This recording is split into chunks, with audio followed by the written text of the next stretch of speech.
Hi all, Vivian here again. We're all a little late this week, like really late. I was supposed to go Wednesday, it's Saturday right now, and if you have been following this, you know that we don't actually do videos on Saturdays. So, yeah, we're pretty late. So, number one. Well, I'm going to tell you about what I plan to do today, seeing as it's 7:02 in the morning, so I haven't really done anything yet. I plan to get my hair cut. If you have been watching, you also would know that my hair is bugging me because it's super long right now. And I say super long in a relative term. I have really thick hair, and so it gets heavy.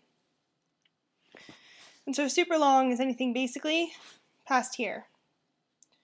And it's been past there for a while. Next time you see me, it'll be short. Short also being relative, because if it's too short, I look heavy. So nothing shorter than my shoulders.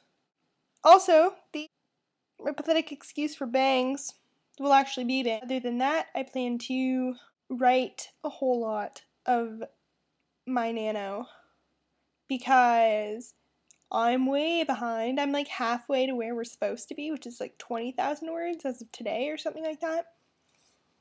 I'm at like 10,000, maybe. Something like just under 10,000. We're gonna go with something random right now. Okay, so something random today is a rant from Vivian. And yes, you've had rants from Vivian before, one on anonymity and a couple others that I just don't remember about. Today, it's on writers ruining their shows. I've caught up with Merlin now. I'm to where I'm supposed to be, and I'm not looking forward to tonight's episode. What's really sad is that slashers, people who like slash relationships in fic or in shows, they usually dislike the main female lead. I like Gwen. I really, really like Gwen. Of course, that doesn't actually stop me from wanting Arthur and Merlin together, but pretty sure almost everybody in the fandom wants Arthur and Merlin together. That's the upsetting part. See, for whatever reason, I'm really not liking the Arthur-Merlin relationship season 3.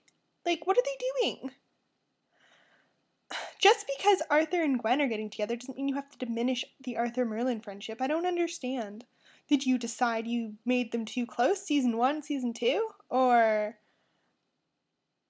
enlighten me, because I'd like to know why you're ruining it.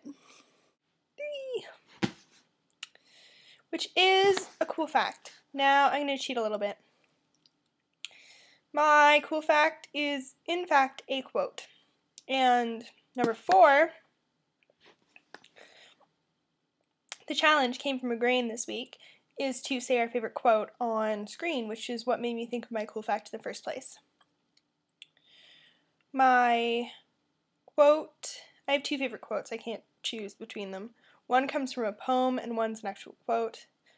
So I'm going to say the poem one in place of my cool fact. And in case you're curious, Grain, this is the one I was saying came from a Criminal Minds episode. Although I did know it before the Criminal Minds episode, and it's always been one of my favorite poems.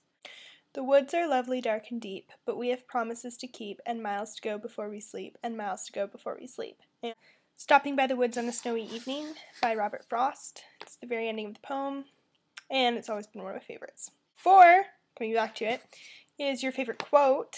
Now, my favorite quote, I think, is actually really obscure, but I happened to cross it at some point, and it's always struck me as very true. And I'm saying this as a writer. And it's, every writer, without exception, is a masochist, a sadist, a peeping Tom, an exhibitionist, a narcissist, an injustice collector, and a depressed person constantly haunted by fears of unproductivity. And that was said by Edmund Burglar. Hoping that I pronounced his name right there. So true. So true. And that's basically all I've got to say, and I'm looking forward to yours, Igraine, which will hopefully be up today, and yours, Morgan, which will also hopefully be up today since we are running so late.